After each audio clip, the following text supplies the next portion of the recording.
So, viewer question again, Marla. I love these. I know you do. And they're just burning. What do we do about folding a cardigan? Okay, easy one.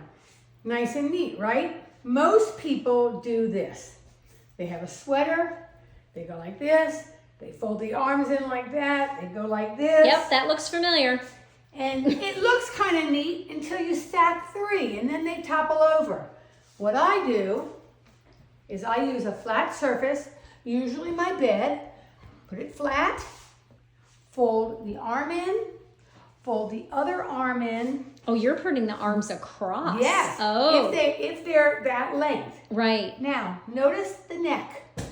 I gently fold in where the neck is. Okay, you'll see when it's all done.